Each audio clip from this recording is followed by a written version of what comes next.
Critical Hit, a Major Spoilers podcast. Thank you so much for downloading and checking us out this week.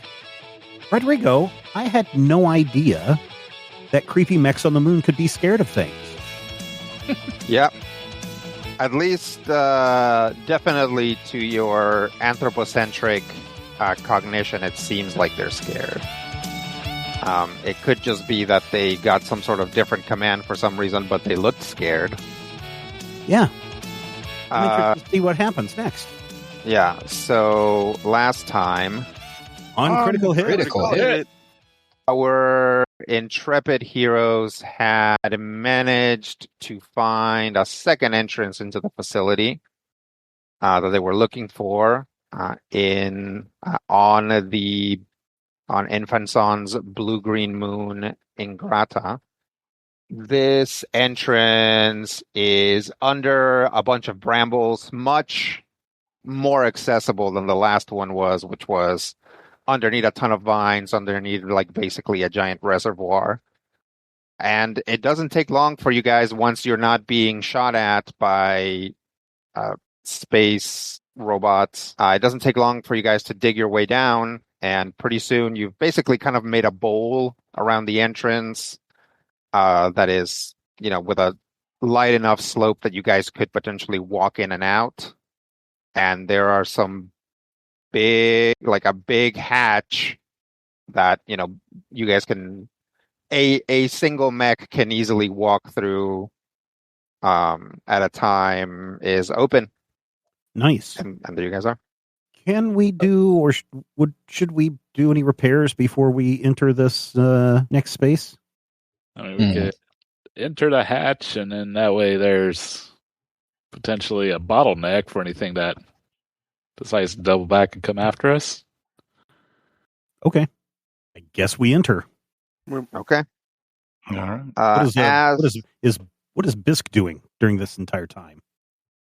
Bisk has been helping you dig, so he's just kind of standing around with you guys. You guys tend to try to keep him in the middle, so he's hanging out next to your cleric, presumably. Impact in the front, Chameleon in the back. Yep, sounds good to me. Okay. All right. You guys walk in.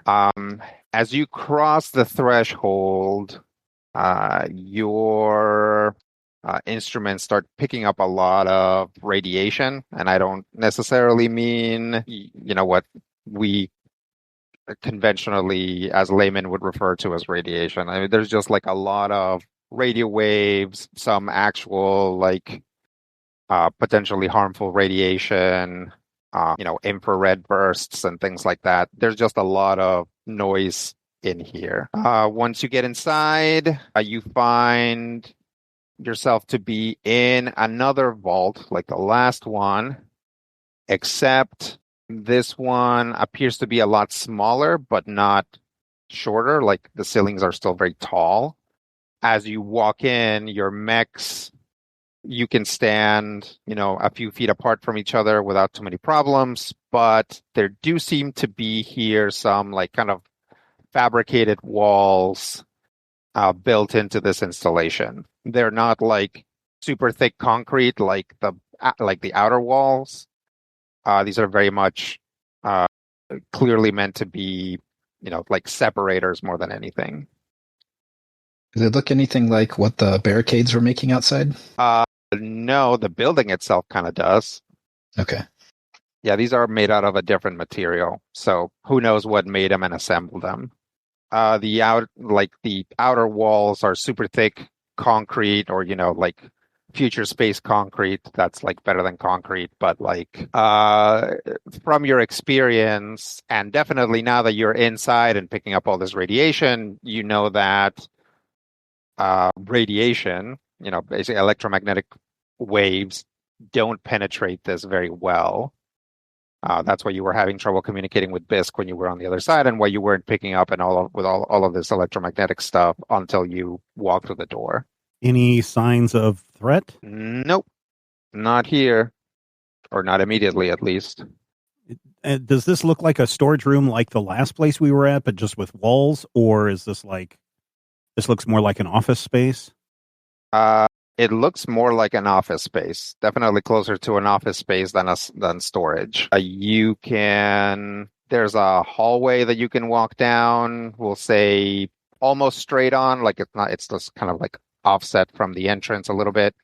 And then there's one that leads directly to the right, which would be west. You guys are entering you're moving from the north to the south, so you're entering it from like its north entrance, if that makes sense.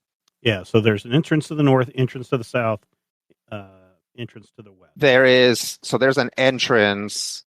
So far, you've only seen one actual entrance. You guys are there. It is at the northmost wall of this thing. There's a hallway that leads left, so to the west, and a hallway that leads south. Okay. Do you want to patch up before we venture much further? I mean, my reactor is really going crazy. Yeah, it might be the safer choice. Okay. Maybe half of us at a time patch up while the others stand watch. All right. Yeah, sounds good. I reckon I better put some pieces back together here real quick. I'm going to flip some switches and stand by the doorway to vent any gases that need to come out of my reactor, and I'm going to fix my reactor. Okay. Used 2 repairs for that. Okay. Also, I have get back a stress. Yes, correct. I also have some damage detected. So I'm going to use a repair for damage there, and that takes my health back up to full. Okay. My I'm going to readouts. Sorry. I was going to say my readouts tell me I have 0 detected issues with my mech. Good for you. All right. I'm going to spend 1 repair capacity to get my HP back to full because I was at 1. Nice. And then another couple to get back my stress. And since it would require 2 more to repair both of the tactical knives, I think I shall just go without them for now. Okay. All right. So we'll say that everybody else is standing guard for I don't know if there's like a specific amount of time, but let's say hour that it takes for the 2 of you to make repairs. Nothing else seems to happen other than more radiation picking up. Like it's just fluctuating all over the place. Like there's no like radio message or anything like that. It's just noise at pretty much every band. All right, who else? You guys switch. Now the other 3 are repairing their mechs. Who's doing stuff? I think I need to do some stuff. Now, I swear my repair cap was down. Did we do a full repair in between when we Nope. did our adjustments when we printed out the additional parts? Yeah. So you had a full repair before the last encounter. The last encounter. Okay, and I didn't use any. So if I pop a repair cap now, I'm down 1 structure and 4 hit points. Yeah. So you could use 1 to get that structure back, and then you could use another one if you wanted to get all those hit points back. Okay. Am I no longer burning? Yeah. No, you guys put yourselves out. Okay, we put ourselves out, and then my and vented any heat. Yeah. Okay, so heat's at 0. If I use 1 repair for the structure, is it worth using a full repair for 4 tiny hit points? It's up to you. But yeah, you got 11. I feel like no. Yeah, I got 10. Oh, 10. Okay. And then overcharge back to 0, blah, blah, blah. Core power is not available because we utilize... Your overcharge doesn't go back down. So wherever it was... Okay, it was that's maxed. where it stays. Yeah. It does. Okay, my bad. But I've exhausted my core power, which is fun to do. Okay, so I think I did everything. I feel healed. Okay. The magic of this blue and black tape. Just tape things back together. It'll be fine. I might have to borrow some of that tape. I think I'm going to have to burn all my repair capacities here. Oh, my. Yeah. Repair a structure. Repair a stress for 2. And then I'm at basically just under half HP, 7 out of 15. So I'll go ahead and use my last repair capacity to top that off. All right. Nobody sneeze too hard. Yeah. Lotus projector have to remain broken. Yep.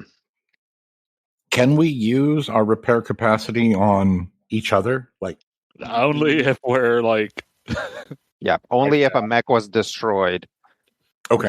then you can. Otherwise, you can't.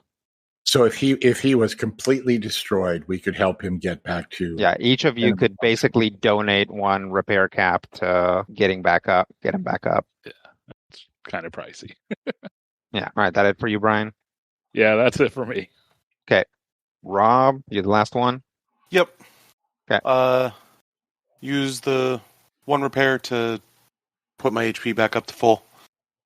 Okay. Because I only took the 2, and then I will use 2 repair to replenish one of each of my limited weapons and systems. Okay. So I should have then 1 turret and 2 hex charges. Okay. And you didn't use your engineer weapon? No, I barely attacked in that fight. Okay. Okay. All right. Yep. It takes you, let's say, altogether about an hour and a half to get all repaired and ready to go. Well, as you know, let's say patched up rather than completely repaired. But you guys are able to get your mechs moving again. What do you guys do? Scan. I think we don't get much but noise. When you are you scanning for anything in particular? Well, we're looking for an AI. Oh, you're looking for an NHP. NHP. Oh, my bad. We're looking for an NHP. My expectation would be that we might just see. Okay, so there's noise everywhere theoretically. Mm-hmm. Do we expect that the NHP would be emitting that noise to where we could like see if there was a place from which all of the radiation was coming, or alternately, is the noise just everywhere to try and keep us from looking for the NHP, at which point we can look for the thing that we don't see? I think either of those are appropriately paranoid enough notions. So which would you go with, or do you want to discuss it with the others? Yeah, I think those questions by Bisk, and he's the NHP expert here. Bisk, you copy? Yeah. We're getting tons and tons of background radiation. Do we think that the NHP would be emitting it? Could it be something that it's trying to hide itself? Either of those could be possible. If I was to guess, I would say maybe it could be emitting them, but it could also be using whatever implements it has built into this base to emit them. Mm-hmm. And he could still just be emitting them accidentally through other instruments. So we can try and trace the source of the radiation. I guess that would be about as good a place to start as anything. My thinking is this. If it were me, I would be emitting as much noise as possible to hide myself. Therefore, an NHP, a superior intelligence, would not do what I would do. So I'm going to look for the other thing. I'm going to see if maybe by scanning through the noise, we can identify what we're not seeing, if that makes sense. So I'm going to do that. Bisk says, okay. Bisk did not get that. No. It's fine. Yeah, impact logic. Yeah. Okay, so you're looking for where the radiation is not coming from? Yes, I'm trying to see. Basically, right. You're saying, like it would try to be like, hey, the radiation's coming from over here. I'm over here, but instead try to figure out what the logical place would be, where it would be if it was trying to lure you away from it. Right. If the noise is emitting, theoretically, that's going to be emitting from someplace. My thinking is that all of the noise, if we kind of triangulate, we may be able to find, rather than finding a source of the noise and thinking that's the NHP, finding where the noise is not coming from, if that makes sense. So an area where the NHP might be hiding because it thinks we're going to go looking for the source of all of the radiation. Okay. Give me a systems check. System check. So a D20 plus your systems. Forgive me, where do I find my systems? Should be in that, either in that block where all your stats are, or immediately to the left of that There might be something that says Hall Agility Systems and Engineering. Got it. I have a 0 in system, so it looks like it's just going to be a flat D20. Hall Agility Systems and Engineering are your mech skills, and they are often simply referred to as your Hase. Yeah, I sunk everything into Hull for reasons which That's I think that it's pretty obvious why that. Yeah. All right, go ahead and roll a D20. That's not Fitting. bad. Yeah, you're pretty sure you can find a place that is actually kind of shielded from that radiation, because you're getting some like bounce off of some other corner of this installation, right? It's like if you look over there, you're just getting this like wave of stuff. If you look over there, you're getting like a slightly weaker wave, and then a really, really tiny wave indicating that something is like bouncing off and heading back towards you. So there might be like a little nook over there. And by a little nook, it could be like the size of a giant room, but Right. All things considered for the size of the installation, yeah. So do I have a way to project and or send that to everyone, or do we have to do it? Sure. Okay. Yeah. So I'm going to try and put this to either everyone's display or to where they can see it. Yeah, it looks like a likely layer. Maybe we should check it out. Yep. So that'll lead you straight south. So again, there are walls here, although this is still a very tall and very large installation. The walls really set it to a human scale rather than a mech scale. You're not like squeezing through, but you guys basically down any hallway, you only fit one across. And you can tell that there's basically you do walk into a part of this that appears to be some sort of office compound. There are basically meeting rooms, with like long tables and chairs around them and monitors. All the monitors are off. And there's also kind of like a second floor, which is right about where your sensor clusters normally are. And it's like it's like just offices.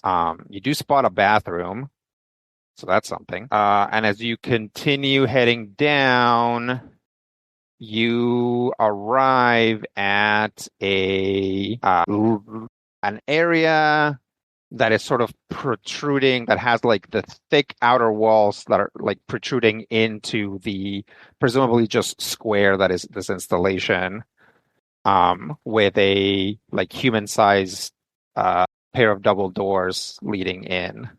This is the place where you're getting the least radiation, where radiation is not permeating. Do we know whether there was human habitation here at one point, or is it something that was built and abandoned when everything went? I think everything here was built autonomously. I don't think there were ever any humans here. The project was abandoned before that. Either before that stage or that stage was neglected and then the project was abandoned. Do we have any idea what the NHP might actually physically look like? Well, there's a few answers for that. What it actually looks like is probably going to be a casket. So it'll be anything from something about the size of like a keg of beer, possibly as small as like, I don't know what the smallest could possibly be. Something about the size of a keg of beer, could be bigger, could be smaller. How about that? You had me at keg of beer. Yeah, that I've worked with civilians, military, scientists. Everybody seems to, from lots of different worlds, and everybody seems to be on board with the keg of beer sizing scale. Universal measurement.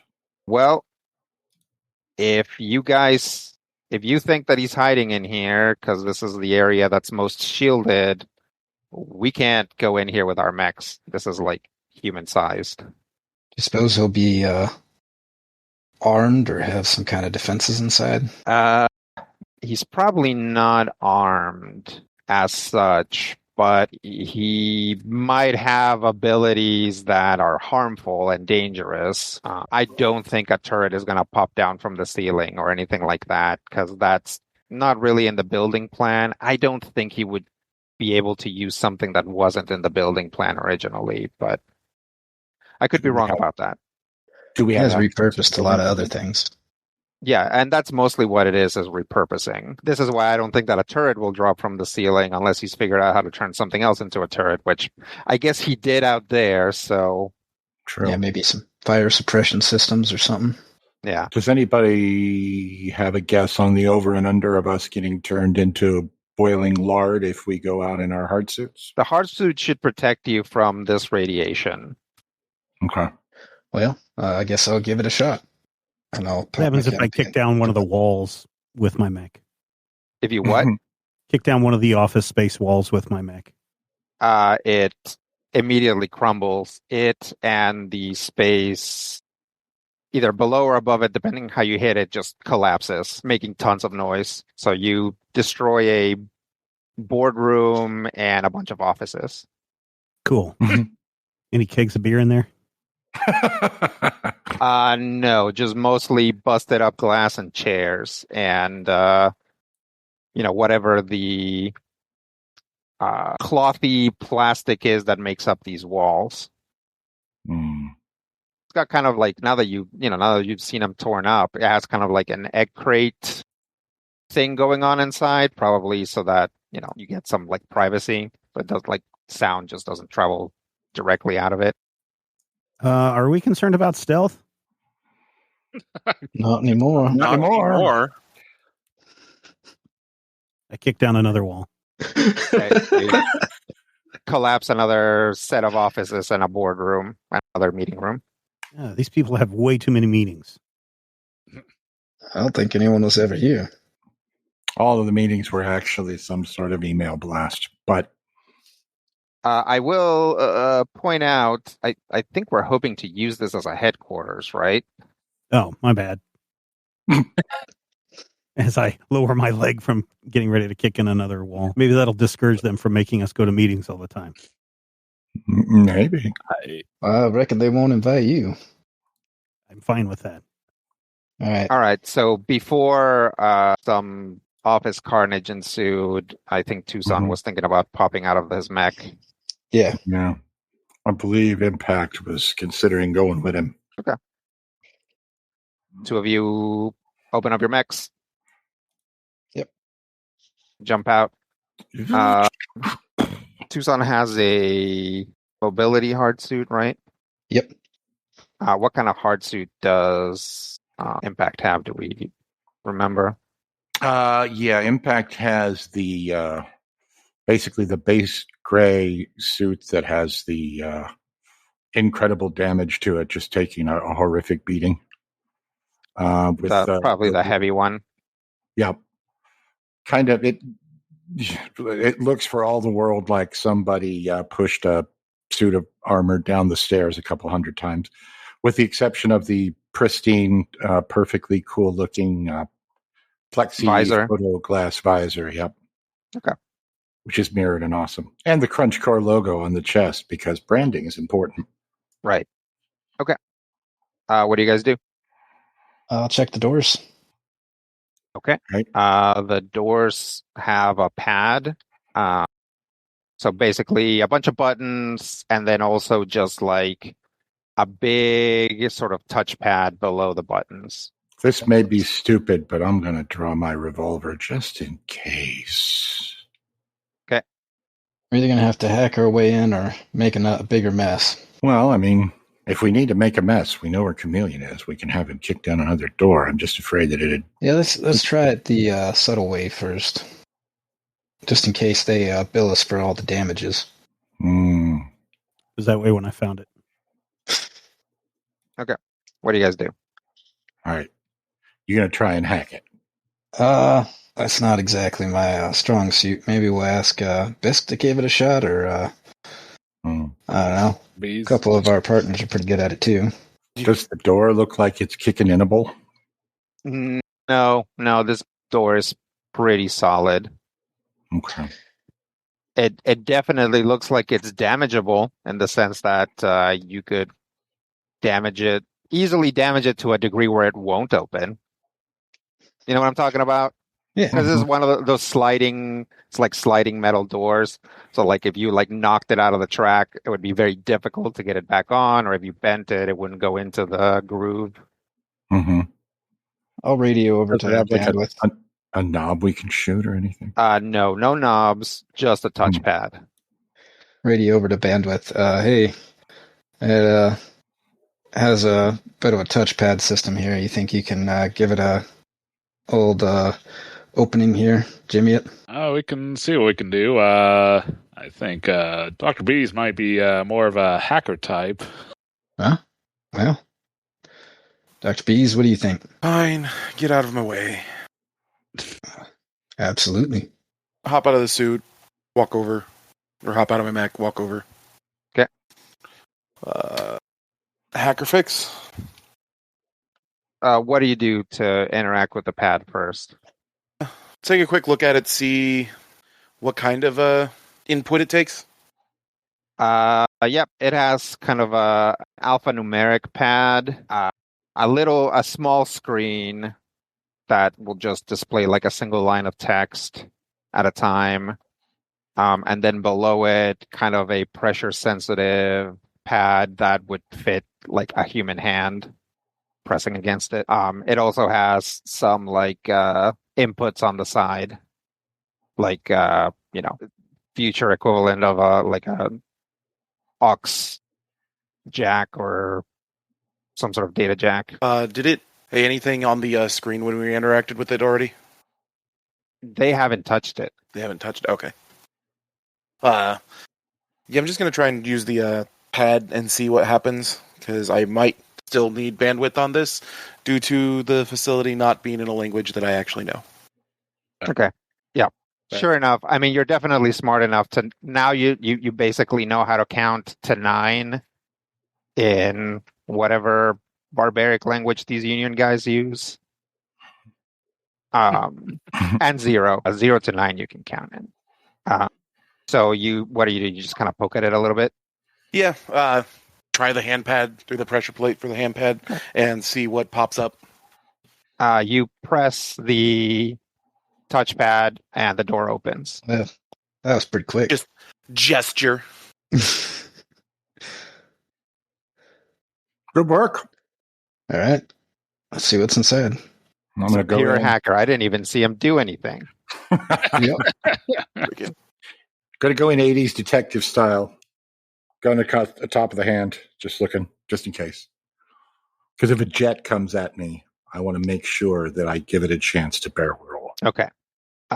You check in real quick with your revolver lifted up to your face, and then roll in. And you can get yourself behind a chair for cover, but it doesn't seem to be anything hostile in here, at least so far. I'll stroll in and take a look around. Okay. You find yourself in what appears to be some sort of control room. Now that you see the inside of the room, you can see that the shape of the room is hexagonal. You guys basically entered in through one of the sides. In the side across from you is a giant wall-sized screen, and then 2 more screens on the face, if that's also what it's called, on the inside, on either side of it. So there's basically 3 big screens that are 1 right in the center, 2 that are angled in. There are 2 rows of basically consoles. So you guys are standing right now on the top row of, like near the top row of consoles, and then there's another wider row below it, all of which have screens and buttons and knobs and microphones and headsets and blinky lights and beeps and boops and switches and whatever you might expect to find here. No one is currently playing Galaga or whatever. That's an old reference now. Yeah. Is it? I get that reference. Is there any casket-shaped or beer keg-shaped objects around?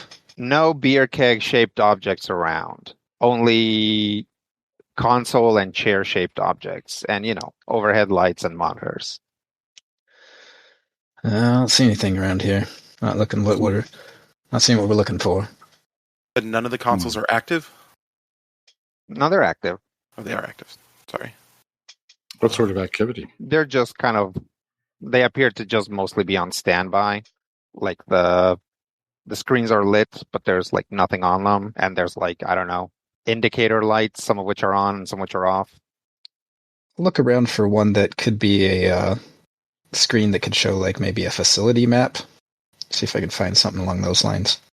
Okay. You find a screen, start poking at the keyboard near it, and you very quickly realize that this is like a brand new system that doesn't have anything in it. Like, you can get to the root menu and there's basically nothing in the root menu except like a basic operating system.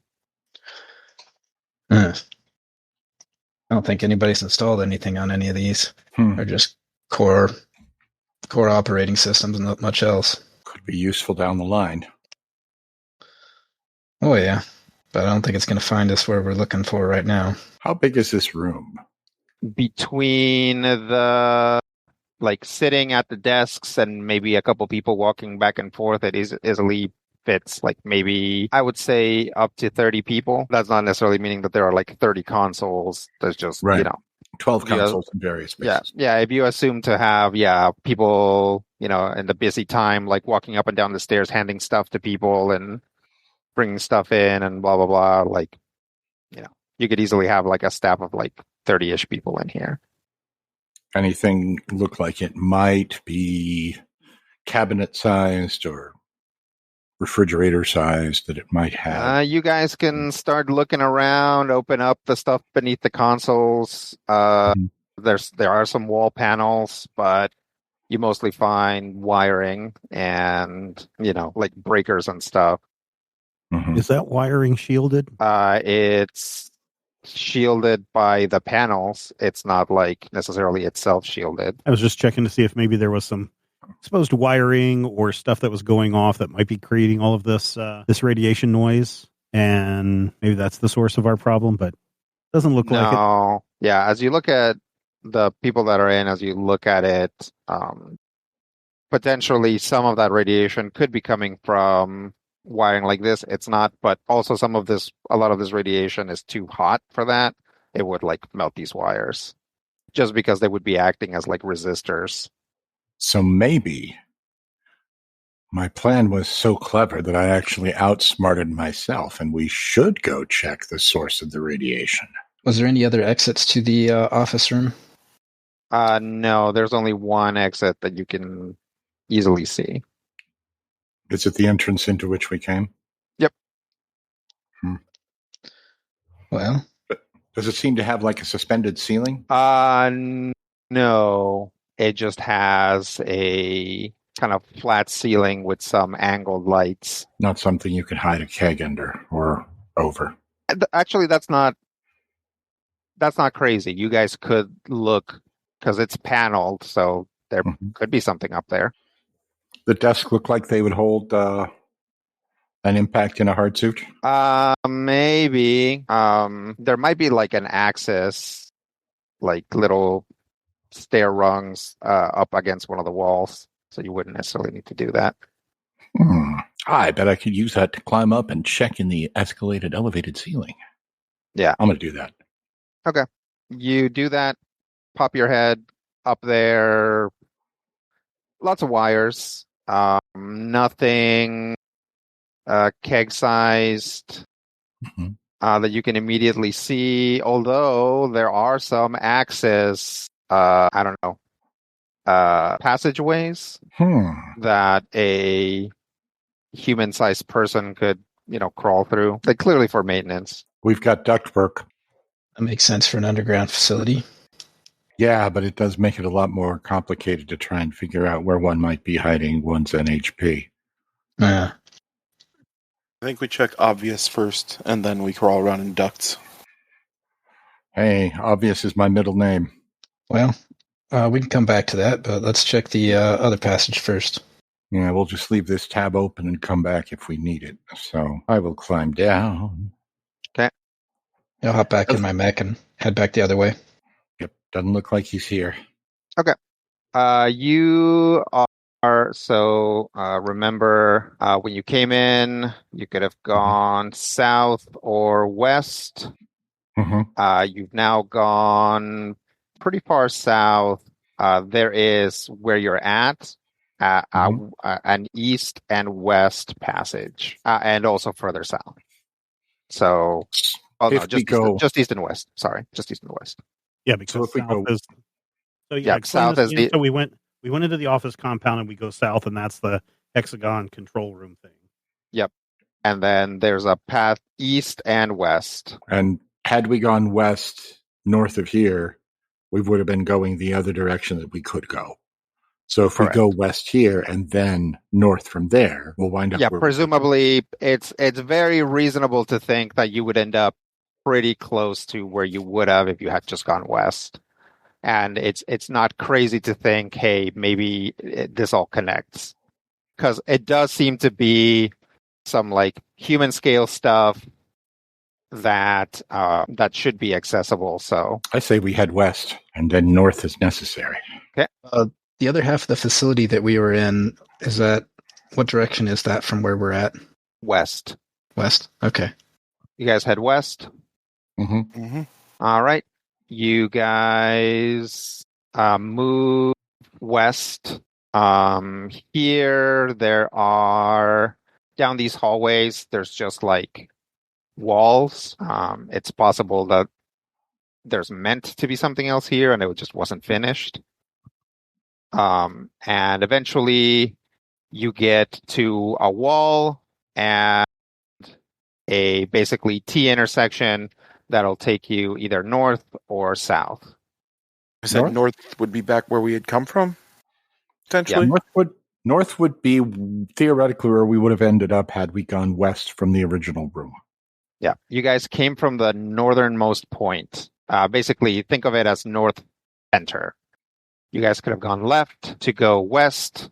No, sorry. If you're facing down south, you could have gone right to go west.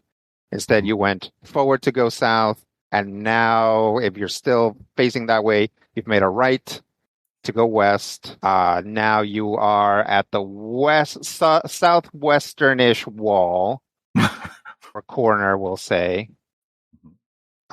No, I guess not quite there. So you can go farther south or you can go north. I feel like I made this more confusing just now. You have. Yep.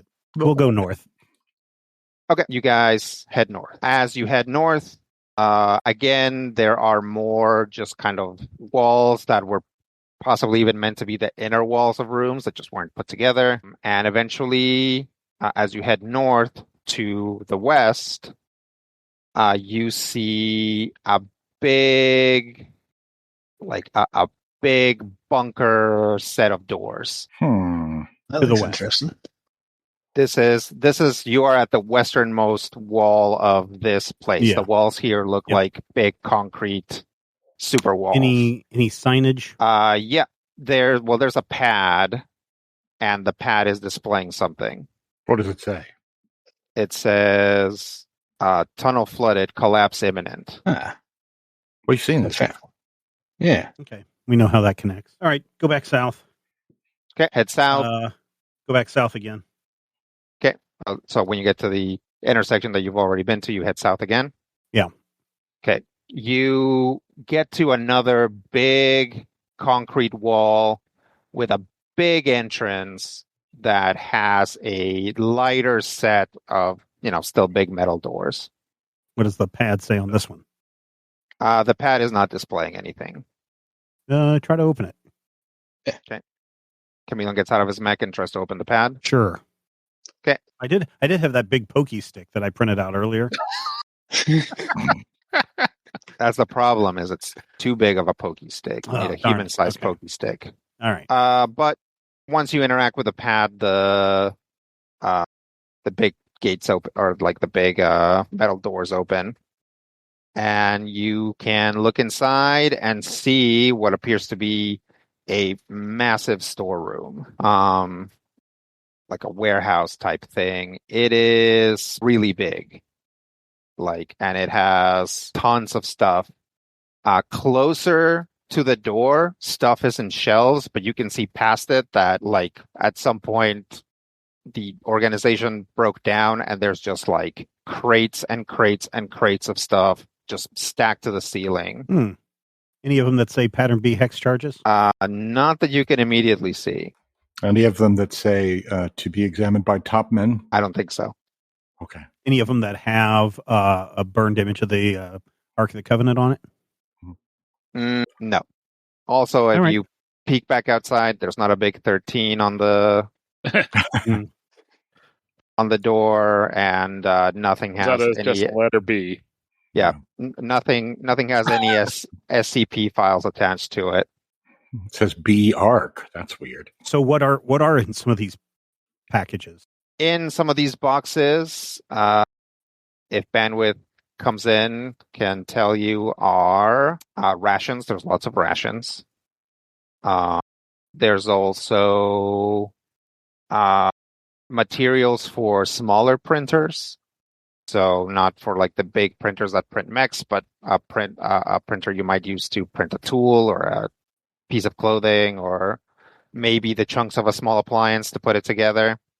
And also a lot of random, definitely a lot of office supplies. There's a lot of pens and pads and erasers and stuff like that. As well as a lot of pads, a lot of touch pads. Lots of medical supplies, sort of first aid type stuff. I'm going to grab a first aid kit and a handful of pencils. Okay. Are there any other exits to this warehouse? No, not that you can see, because eventually it does become just wall to wall. Just boxes stacked on top of boxes. Yeah, just giant crates. Okay.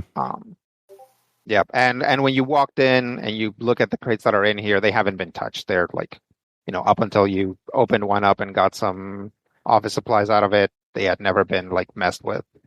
Yeah, guys, office supplies, rations, first aid kits. So if we get hungry or injured, or if we need to write something down, I toss a red stapler to impact. Okay. Go back north, go back east, and then examine the east entrance.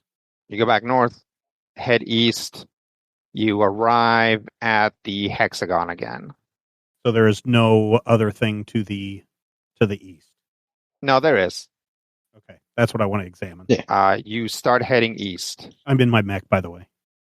I figured. As you start heading east, the radiation in various bandwidths gets more intense as you move. In the higher impact bandwidths.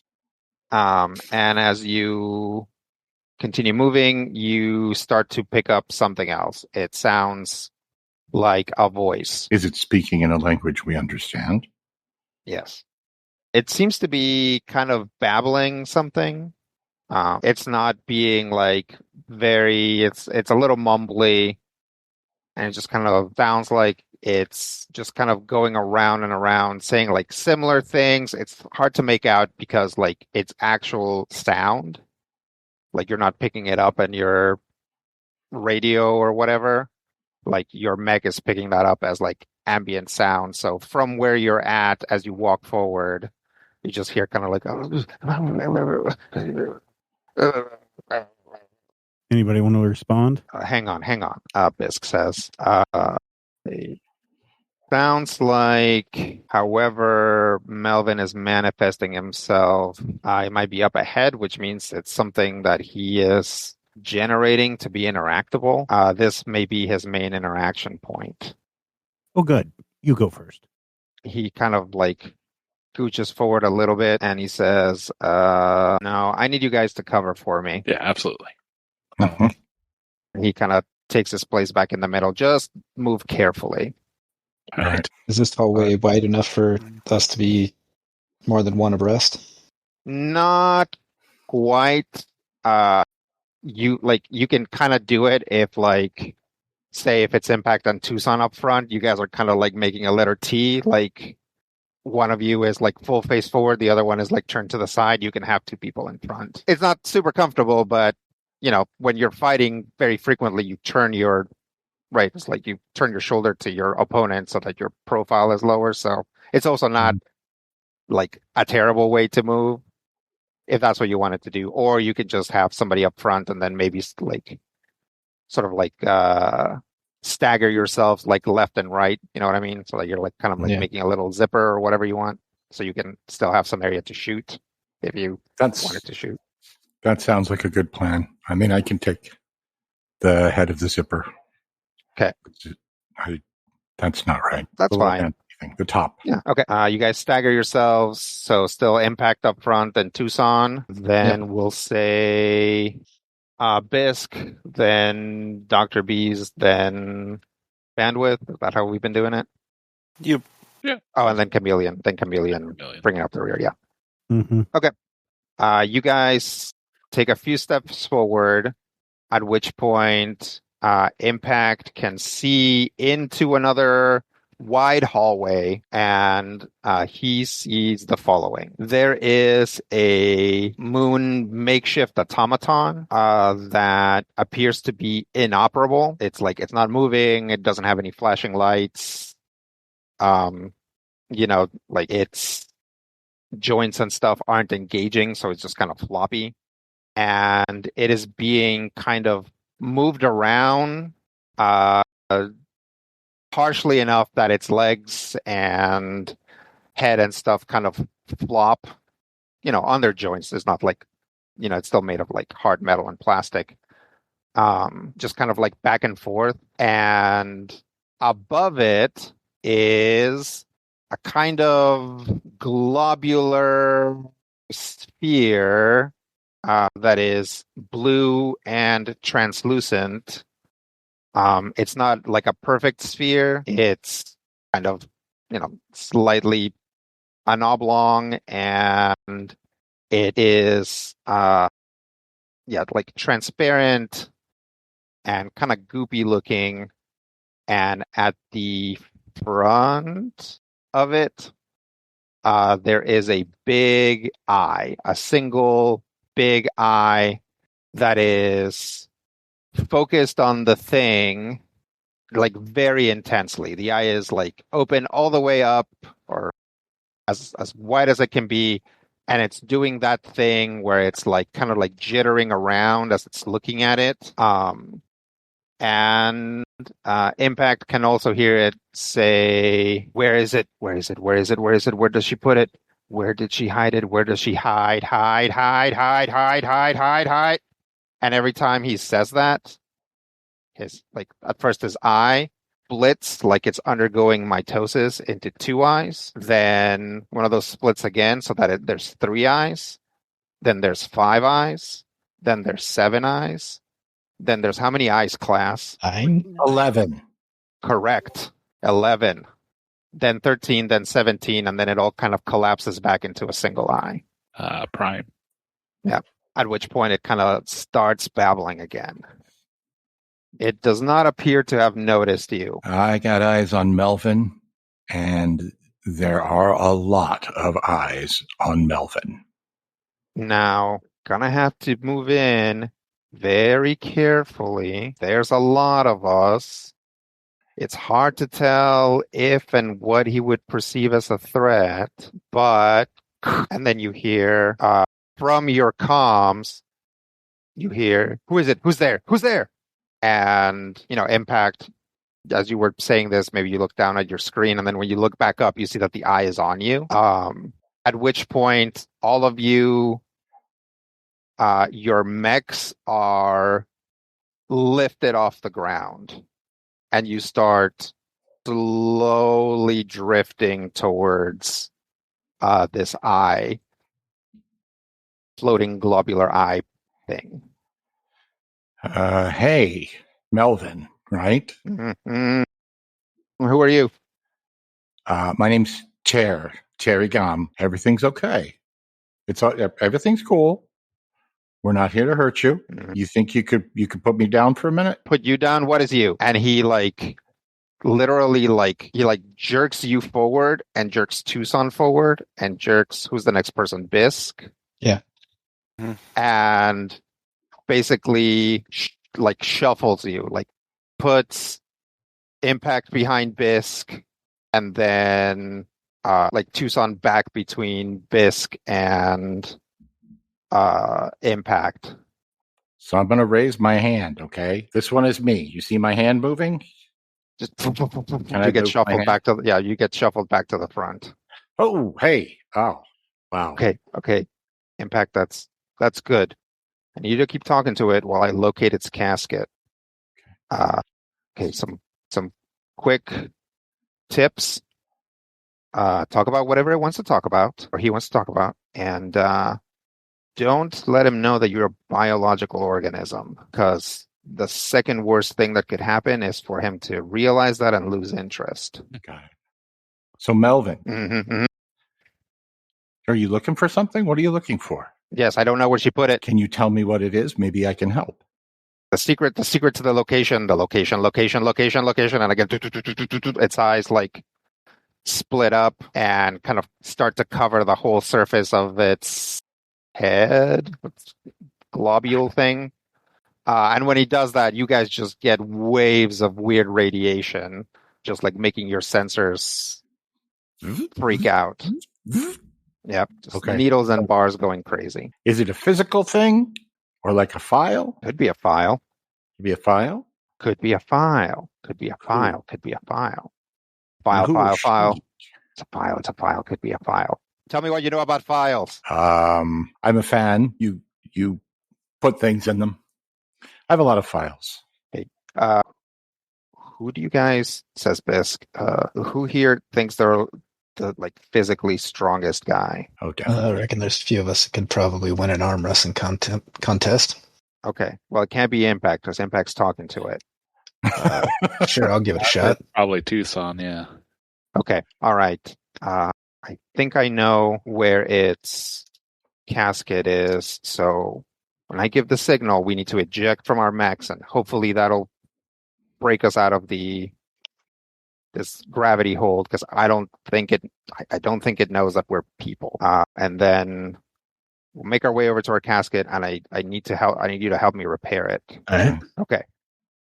Let me figure out some stuff, and then we'll do it. Okay. Sure enough. Hey, which moon are we on? You are on Ingrata. Ingrata thing. Tell me what you know about files. Well, you put things in files, and I know that if you have a bunch of files and you look in the first half of the files and what you find isn't there, then you've already eliminated half the files. So then you go to the second bunch of files, right?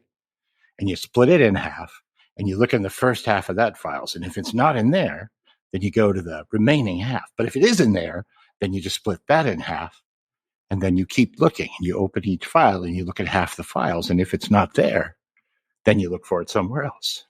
Look in the files, half the files. Where are your receptors? Help me look for the files. I've got some right here. You see? I got these manipulators up here. Yes. Kind of do things. Yeah. Where are the files located? Are they look for the files? Yes, let's look for the files. Okay. I will look for the you files. get pulled closer to the display, Mm-hmm. and he looks right at your mech, and he says, help me look for the files. Extraneous. And from the inside, you can see one of the bolts that is holding your cockpit together start to turn, and then pretty much anything like that starts to turn, and your mech starts to gently drift apart. Disassembling. Yep. That's not good. Only sensors needed. The sensors are actually throughout the structure. If we disassemble the structure, then it causes my sensors not to work as well. All right, let's reassemble this then. And he just starts bringing your mech back together. Excellent. Bisk goes Tucson, you ready? I think I found it. All right, follow me. And Bisk's mech, his mech opens up, and he jumps out towards one of the walls. Hey, I think I found something, Melvin. What's this? No, what is it? What is it? No, sorry, that's not it. I'll have to look in the other half. Yes, keep looking on the other half, and he like flips you upside down. Do we know? Ah, This will help. Do Help, we know what help, the help, file- help, help, help. what the file might be named? I know what I would name it. What would you name it? I would name it primary location file 171951719577510. Okay. Here, make contact. And like he just starts flooding your mech systems with all of this like awful code Ah, that's probably coming from the makeshift robot. So Tucson and Bisk, while this is happening, jump out of their mechs, float over to a wall, at which point gravity sort of like is like a little heavier again. So you go from like zero gravity to like, what we would think today in the real world as sort of like moon level gravity. Bisk like has like a little tool that's kind of like a short crowbar. He like pops it into a panel, like pops the panel out, and inside Tucson can see something that does not look like a keg. Oh no. Although volume-wise it might fit within the confines of a keg, but really what it looks like is it kind of looks like, imagine a base that is connected to like thousands of cables of various size, like basically, of various like sizes, various like thicknesses. Some of them are covered in sort of like a black plastic. Others are like seem to be completely metal. Others appear to be like segmented, like they're made of like, it's like maybe a cable runs inside, but the outside are sort of like these metallic bits that connect together like a chain. Mm-hmm. And then sitting on this base, which is maybe I don't know, maybe 1.5 feet in diameter, is something that has the shape of sort of like, if you think of a bullet casing, so like a cylinder with like the place that, like the back part where the bullet gets hit at the top. So like the bullet part, quote unquote, would be sunk into the base. So it's basically a cylinder with a flat top, or it would be, except that there is a huge crack, basically from the center top of this, like sort of top disc, going down the side. You do see a panel with, buttons and jacks and stuff. And Bisk is like, there it is. I need you to try and pull it together. Hold it close so I can weld it shut. Right. I will reach in and try to do so. Okay. You guys kind of both go into this panel, and you start squeezing this. Bisk is simultaneously operating the panel, and he pulls out a little torch and starts trying to weld it. As you're pushing it together, you kind of get a glimpse of what's inside the outer structure.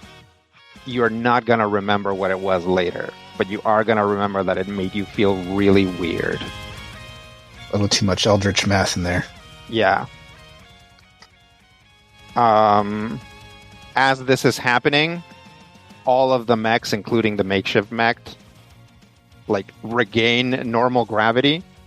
So they all drop to the ground. Impact's mech is dropped on its sensor cluster because he was upside down. And he says, "Alert! Alert! Casket compromised! Casket compromised!" Little faster, Bisk, little faster.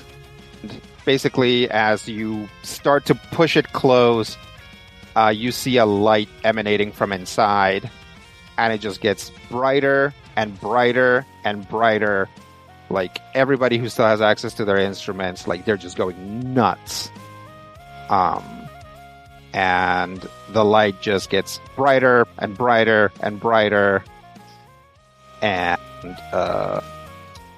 then everything gets really dark. Critical Hit is a production of Major Spoilers Entertainment, LLC, and is produced and edited by me, Stephen Schleicher. If you have thoughts, questions, comments, ideas, drop us an email at podcast@majorspoilers.com. If you want to discuss Critical Hit with other Critical Hit fans, be sure to join the Major Spoilers Discord. You can join it for free. There's a link in the show notes. Get into that Critical Hit channel. Talk to your heart's content. If you're looking for character sheets, we've got those too. Point your browser to patreon.com/Major Spoilers.